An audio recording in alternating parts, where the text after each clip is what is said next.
آپ کو ایک ماتا جی کا کلپ سناتا ہوں, آپ نے وہ غور سے سننا ہے, جس میں وہ بتا رہی ہیں کہ کیسے 3 لڑکیاں ان کی کزن جو ہے نا وہ 1947 کو اغوا کر لی گئیں, 2 کے وہاں پر انڈیا میں بچے پیدا ہو گئے اور ایک کا کوئی بچہ نہیں تھا. بہرحال وہ تینوں کیسے واپس آئیں اور یہ سٹوری ہے کیا, یہ ذرا پہلے ویڈیو کلپ دیکھیے گا.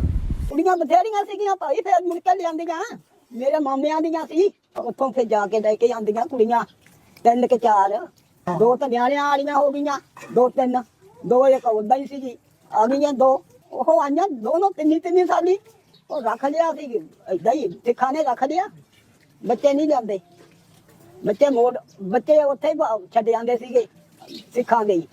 हुरमते बीबी जिनका जन्म हुआ था भारतीय गांव बरोवाल में और 1947 के पार्टीशन के वक्त उनकी उम्र 13 से 14 साल थी. उन्होंने बताया कि हम पूरा गांव, जिसमें सिखों की भी अक्सरियत थी और मुसलमान भी मौजूद थे, कुछ खत्रियों के घर भी थे, बड़े हंसी खुशी रह रहे थे. और जो ही 1947 के हंगामों का आगाज़ हुआ तो हमारे ख़ानदान वालों ने कहा कि हम यहाँ से नहीं जाएंगे, लेकिन हालात ऐसे बन गए कि हमें मजबूरन वो गांव छोड़ना पड़ा. क्योंकि कुछ दिन कबल जब हमने गांव छोड़ा, उससे कुछ दिन कबल मेरे दादा जो कि चौकीदार थे, उनका नाम इस्माइल था, और उनको तलवार के साथ कत्ल कर दिया गया, जिसकी लाश हमने अपनी आंखों के साथ देखी. इस कत्ल के बाद मुसलमानों में इतना खौफ पैदा हो गया कि उन्होंने सोचा कि अब हम ज़रूर यहाँ से जाएंगे, क्योंकि मज़ीद जो बंदे मर गए तो फिर गए तो क्या फ़ायदा, लिहाजा बर वक्त यहाँ से निकल जाएंगे. ऐसा ही हुआ. वो गांव वाले सारे उठकर करीबी एक और बड़े गांव में जहाँ मुसलमानों की अक्सरियत थी वहाँ पर चले गए.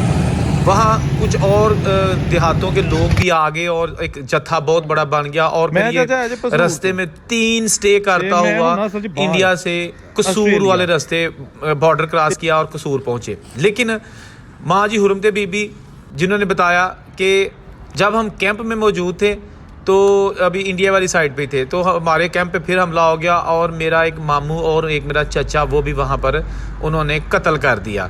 वहाँ पर हमारी कुछ लड़कियाँ अगवा कर ली गई, बहुत सारे और लोगों की लड़कियाँ भी अगवा की गई, लेकिन मेरी कज़नें थी 3, उनको अगवा कर लिया गया और वो जनाब कोई पता नहीं कि कहाँ गई.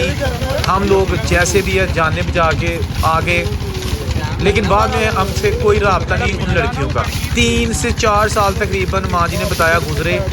तो मिलिट्री के ज़रिए वो हमारी जो लड़कियां थी, वो जो कि मुख्तलिफ गाँव में रहती थी, किसी एक गाँव में नहीं रहती थी, उन सब को बाजियाब करवाया.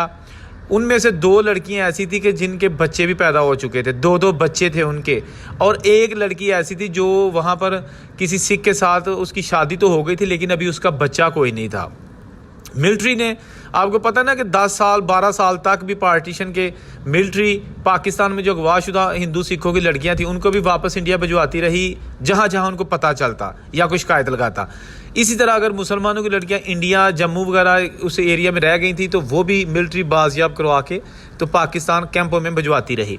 ये लड़कियाँ भी जो है ना हुरमते बीबी की कज़न यंग नौजवान लड़कियाँ, ये भी वापस आ गई. जब माँ जी हुरमते बीबी से पूछा गया कि क्या वो अपने बच्चे भी साथ लेके आ गई, जिनके वहाँ पर 2 बच्चे थे, तो माँ जी ने कहा कि नहीं, बच्चे वो साथ नहीं लेके आई, लेकिन यहाँ जब वो आई तो अपने बच्चों को अक्सर याद करती थी, क्योंकि माँ होती है तो वो अक्सर याद करती थी. लेकिन उसके बाद फिर घर वालों ने उन 3 लड़कियों की यहाँ पर शादियाँ कर दी, फिर उनके यहाँ भी बच्चे पैदा हुए, लेकिन अब उन 3 लड़कियों में से कोई भी ज़िंदा नहीं है. उम्र के साथ साथ वो सारी दुनिया से जा चुकी हैं.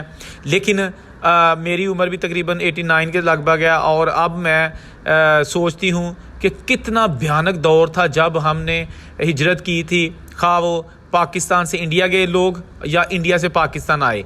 ये उनको ही पता है कि उन्होंने ये सफ़र कैसे गुजारा और कितने अजीबोगरीब किस्म के वाक़यात पेश आए जिनका कभी सोचा भी नहीं था. वीडियो बनाने का मकसद ये नहीं होता कि जनाब हम कहेंगे जी सिखों ने ज़्यादती की है, हिंदुओं ने ज़्यादती की है या मुसलमानों ने ज़्यादती की है. ज़्यादती होती है वो कोई भी करे, खा कोई भी करे, उसमें किसी मज़हब का ताल्लुक़ नहीं होता, क्योंकि दुनिया का कोई मज़हब नहीं सिखाता कि आप ज़्यादती करो. ना हिंदू धर्म सिखाता है कि किसी के साथ ज्यादती करो, ना सिख धर्म सिखाता है किसी के साथ ज्यादती करो, ना मुस्लिम धर्म सिखाता है किसी के साथ ज्यादती करो, ना क्रिश्चियन धर्म सिखाता है किसी के साथ ज्यादती करो। लेकिन इसके बावजूद अगर इन धर्मों में लोग जो छुपे हुए हैं, जो जाहल लोग हैं, वो अगर ज्यादती किसी के साथ करते हैं तो इसका मतलब है कि वो अपने धर्म की खिलाफ वर्जी कर रहे हैं। धर्म ऐसा नहीं कहता। अगर आपने हुरंदे बीबी का मुकम्मल इंटरव्यू देखना है तो उसका लिंक मैंने डिस्क्रिप्शन में दे दिया है, देसी इन्फोटेनर, आप देख सकते हैं।